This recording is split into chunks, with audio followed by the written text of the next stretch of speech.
Hello dears, നമസ്കാരം. പുതിയൊരു വീഡിയോയിലേക്ക് എല്ലാവർക്കും സ്വാഗതം. ഇന്ന് നമ്മൾ നല്ലൊരു പായസത്തിൻ്റെ റെസിപ്പി നോക്കാം. കടലപ്പരിപ്പ് പായസമാണ് നമ്മൾ ഇന്ന് ഉണ്ടാക്കുന്നത്. വളരെ ചെറിയൊരു അളവിലാണ് ചെയ്യുന്നത്. ഈ ഒരു അളവിൽ നമുക്കൊരു 5 പേർക്ക് കഴിക്കാനുള്ള പായസം ഉണ്ടാവും. അപ്പോൾ വീഡിയോ കണ്ട് നോക്കിയിട്ട് ട്രൈ ചെയ്ത് നോക്കാം. ഇഷ്ടമായിട്ടുണ്ടെങ്കിൽ മാക്സിമം ഒന്ന് ഷെയർ ചെയ്ത് കൊടുക്കാനും മറക്കരുത്. ഞാനൊരു കുക്കർ എടുത്ത് അടുപ്പിൽ വെച്ചിട്ടുണ്ട്. അതിലേക്ക് ഞാനൊരു 1/4 കപ്പ് കടലപ്പരിപ്പ് ചേർക്കുന്നുണ്ട്. നിങ്ങൾക്ക് എത്രയാണോ ആവശ്യം അതിനനുസരിച്ചിട്ട് എടുക്കാം. ആദ്യം ഇത് നന്നായിട്ടൊന്ന് റോസ്റ്റ് ചെയ്തെടുക്കണം. നമ്മൾ റോസ്റ്റ് ചെയ്ത് വെക്കുന്നതാണ് ഈ ഒരു പായസത്തിന് ഏറ്റവും ടേസ്റ്റ് ഉണ്ടാവുക. നല്ലൊരു ടേസ്റ്റ് ഉണ്ടാവും. അപ്പോൾ ചെറിയ തീയിൽ വെച്ചിട്ട് നല്ല റോസ്റ്റാക്കി എടുക്കുക. ഇതിൻ്റെ കളറൊക്കെ ഒന്ന് ചെറുതായിട്ടൊന്ന് മാറി വരണം. പിന്നെ നല്ലൊരു സ്മെല്ലും വരും. ഈ ഒരു പരുവത്തിലാണ് ഞാൻ എടുക്കുന്നത്. അപ്പം നമ്മൾ കുക്കറിൽ തന്നെയാണ് ഇത് വേവിച്ചെടുക്കുന്നത്. അതുകൊണ്ടാണ് ഞാൻ കുക്കറിൽ തന്നെ വറുത്തെടുത്തത്. ഇനി ഇതിലേക്ക് ഞാൻ 2.5 കപ്പ് വെള്ളം ഒഴിക്കുന്നുണ്ട്. ചൂടുവെള്ളമാണ് ഞാൻ ഒഴിച്ചു കൊടുക്കുന്നത്. കാരണം നമ്മൾ വറുത്ത പരിപ്പാണ്. അപ്പോൾ അതുകൊണ്ട് തന്നെ പച്ചവെള്ളം ഒഴിച്ച് കഴിഞ്ഞാൽ അത് എന്താ പറയുക, കല്ല് പോലെ ആയിപ്പോവും. അപ്പോൾ അതുകൊണ്ട് ചൂടുവെള്ളം തന്നെ ഒഴിക്കുക. 2.5 കപ്പ് വെള്ളം ഒഴിച്ചിട്ട് ഒരു 4 വിസിൽ വരുന്നത് വരെ നന്നായിരുന്നു വേവിച്ചെടുക്കുക. അപ്പോഴേക്കും നമുക്ക് ശർക്കര പാനി റെഡിയാക്കി എടുക്കാം. ഞാനിവിടെ ഒരു 300 ഗ്രാം ശർക്കര എടുത്തിട്ടുണ്ട്. ഇത്രയും നമുക്ക് ആവശ്യം ഉണ്ടാവില്ല. അത് നന്നായിട്ടൊന്ന് നമുക്ക് പാനിയാക്കി എടുക്കണം. മധുരം കൂടുതൽ വേണ്ടവർക്ക് അതിനനുസരിച്ച് ചേർക്കാം. അപ്പോൾ ഇത് നന്നായിട്ട് തിളച്ചതിന് ശേഷം നമ്മളത് അരിച്ച് മാറ്റി വെക്കുക. അപ്പോഴേക്കും നമ്മളെ കടലപ്പരിപ്പ് നന്നായി വെന്തിട്ടുണ്ട്. അപ്പോൾ വെന്ത പരിപ്പ് നമ്മൾ ചെറുതായിട്ടൊന്ന് ഉടച്ചു കൊടുക്കുക. മുഴുവനായിട്ടും ഉടക്കണ്ട, പകുതി ഒന്ന് അങ്ങനെ തന്നെ നിന്നോട്ടെ, കടിക്കാനായിട്ട് കിട്ടും കഴിക്കുന്ന സമയത്ത്. പകുതി നമ്മൾ ഇതുപോലെ ഉടച്ചെടുക്കാം. അത് ഞാനൊരു വേറൊരു ഉരുളിയിലേക്ക് മാറ്റി വെച്ചിട്ടുണ്ട്. പായസം ഉണ്ടാക്കാനുള്ള ഒരു ഉരുളിയിലേക്ക് ഒഴിച്ചു വെച്ചു. ഇനി നമ്മൾ ഇതിലേക്ക് നേരത്തെ ഉരുക്കി മാറ്റി വെച്ചിട്ടുണ്ടായിരുന്ന ശർക്കര പാനി ഒഴിച്ചു കൊടുക്കുക. ഞാനിത് മുഴുവൻ ഒഴിക്കുന്നില്ല. മധുരം ഒരുപാട് വേണ്ട, അതുകൊണ്ട് ഞാൻ കറക്റ്റ് പാകത്തിനുള്ളതാണ് ഒഴിക്കുന്നത്.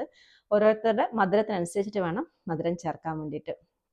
അപ്പം നമ്മളിവിടെ ഒരു 150 ഗ്രാം കടലപ്പരിപ്പ് എടുത്തിട്ടുണ്ടെങ്കിൽ ഒരു 300 ഗ്രാം ശർക്കര, അതാണ് കറക്റ്റ് പാകം, അതായത് കണക്ക് വരുന്നത്.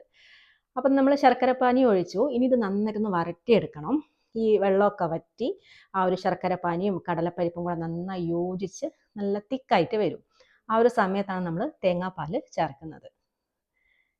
നന്നായിട്ട് തന്നെ മിക്സ് ചെയ്തെടുക്കാം. ഇതാ കണ്ടോ, ഇതുപോലെ ഇങ്ങനെ വെള്ളം വറ്റി വറ്റി വറ്റി നല്ല തിക്കായിട്ട് വരും. ഈ ഒരു പരിപ്പ് പായസം നമുക്ക് വേണമെങ്കിൽ പരിപ്പ് അരച്ചിട്ടും ഉണ്ടാക്കാം. പക്ഷേ എനിക്ക് കൂടുതൽ ഇഷ്ടം ഈ ഒരു രീതിയിൽ ചെയ്യുന്നതാണ്. അരച്ച് ഉണ്ടാക്കുന്നതിനേക്കാളും നല്ലതാണ് ഇതുപോലെ ചെയ്യുന്നത്.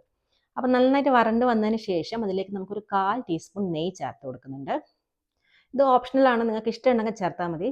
നെയ്യ് ചേർക്കുമ്പോൾ നല്ലൊരു സ്വാദ് നമ്മളെ പായസത്തിന് ഉണ്ടാവും. അപ്പം നെയ്യും ചേർത്തിട്ട് നന്നായിട്ട് ഒന്നുകൂടെ ഒന്ന് വരട്ടിയെടുക്കുക. കുറച്ചുകൂടെ വെള്ളം വറ്റി വരാനുണ്ട്. കുറച്ചുകൂടെ ഡ്രൈ ആയി കഴിഞ്ഞാൽ നമുക്കിതിലേക്ക് തേങ്ങാപ്പാൽ ചേർക്കാം. ഈ ഒരു പായസത്തിന് ഞാൻ എന്താ പറയുക, 1-ാം പാലും 2-ാം പാലും മാത്രമേ എടുത്തിട്ടുള്ളൂ. 3-ാം പാൽ എടുക്കുന്നില്ല. അപ്പോൾ അതാ ഞാൻ 2-ാം പാലാണ് ഇപ്പോൾ ഒഴിച്ചു കൊടുക്കുന്നത്. അപ്പോൾ പാല് നമുക്ക് ആവശ്യത്തിന് ഒഴിച്ചു കൊടുത്തിട്ട് മിക്സ് ചെയ്തെടുക്കാം. നോക്കിയിട്ട് ഒഴിച്ചു കൊടുത്താൽ മതി, ഒരുപാട് ലൂസായി പോകരുത്. അപ്പോൾ നമ്മളിങ്ങനെ കുറേശ്ശെ കുറേശ്ശെ ഒഴിച്ചിട്ട് മിക്സ് ചെയ്തിട്ട് നോക്കാം. അപ്പം ഞാൻ പാൽ ഒഴിച്ചു കൊടുത്തു. ഇനി ഇത് നന്നായിട്ടൊന്ന് മിക്സ് ചെയ്തെടുക്കണം. ഇനി ഈ പാല് നന്നായിട്ടൊന്ന് വറ്റി കുറുകി വരണം. ഇപ്പോൾ കുറച്ച് ലൂസായിട്ടാണുള്ളത്, പക്ഷെ ഇത് തിളച്ച് വരുമ്പോൾ വീണ്ടും ടൈറ്റായി വരും. ഇപ്പം നമ്മൾ വെള്ളമൊക്കെ ഏകദേശം, പാലൊക്കെ ഏകദേശം വറ്റി ഇങ്ങനെ ഒരു പരുവത്തിലായി വരുന്നുണ്ട്. ഇപ്പം ഇനി ഒന്നൊക്കെ ഈ ഒരു സമയത്ത് ഒരു നുള്ളു ഉപ്പ് ചേർത്ത് കൊടുക്കാം. എന്നാലേ നമുക്ക് കറക്റ്റ് മധുരം മനസ്സിലാവുള്ളൂ, ആ ഒരു ടേസ്റ്റ് ബാലൻസ് ആയി വരുള്ളൂ. കുറച്ച് ഉപ്പ് ചേർത്തു, നന്നായിട്ട് മിക്സ് ചെയ്തെടുത്തു. അതിനുശേഷം ഇനി നമുക്കിതിലേക്ക് ഏലക്കായ പൊടിച്ചതും ചുക്ക് പൊടിച്ചതും ചേർക്കാം. ചുക്ക് നിങ്ങൾക്ക് ഇഷ്ടമില്ലാന്നുണ്ടെങ്കിൽ ചേർക്കണ്ട, പക്ഷെ ചുക്ക് കൂടെ ചേർക്കുമ്പോഴാണ് നല്ലൊരു ഫ്ലേവർ കിട്ടുക. അങ്ങനെ നമ്മൾ ചുക്കും ഏലക്കായ ഉപ്പും ചേർത്ത് നന്നായിട്ട് മിക്സ് ചെയ്തെടുത്തു. ഇനി ഇത് കുറച്ചുകൂടെ ഒന്ന് വറ്റി വരുന്നത് വരെ നമ്മൾ വെയിറ്റ് ചെയ്യുക. ചെറിയ തീയിൽ വെച്ചിട്ട് നന്നായിട്ട് തിളപ്പിച്ചെടുക്കാം. ഇപ്പം നമ്മൾ പായസം നന്നായി വറ്റി പാകത്തിനായിട്ടുണ്ട്. ഇതിന് തണുത്ത് വരുന്ന സമയത്ത് കുറച്ചും കൂടെ കട്ടിയാവും. അപ്പോൾ അതുകൊണ്ട് നമ്മൾ ഒരുപാട് കട്ടിയായിട്ട് നമ്മൾ പായസം റെഡിയാക്കി വെക്കണ്ട, ഇച്ചിരി ലൂസായിട്ട് തന്നെ റെഡിയാക്കി വെക്കുക. ഇപ്പം നമ്മൾ പായസം ഇവിടെ റെഡിയായി. ഇനി നമുക്ക് ലാസ്റ്റായിട്ട് നല്ല കട്ടിയുള്ള തേങ്ങാപ്പാൽ ഒഴിച്ചു കൊടുക്കുക. 1/2 കപ്പ് തേങ്ങാപ്പാൽ, നല്ല തിക്കായിട്ടുള്ള തേങ്ങാപ്പാലാണ് ഒഴിച്ചു കൊടുത്തിട്ടുള്ളത്. തേങ്ങാപ്പാൽ ഒഴിച്ചതിന് ശേഷം നമ്മൾ തിളപ്പിക്കേണ്ട, തീ ഓഫ് ചെയ്ത് കൊടുക്കുക. നമുക്ക് ആ പാത്രത്തിൻ്റെ ചൂടുണ്ടാവില്ല, ആ ഒരു ചൂട് മതി.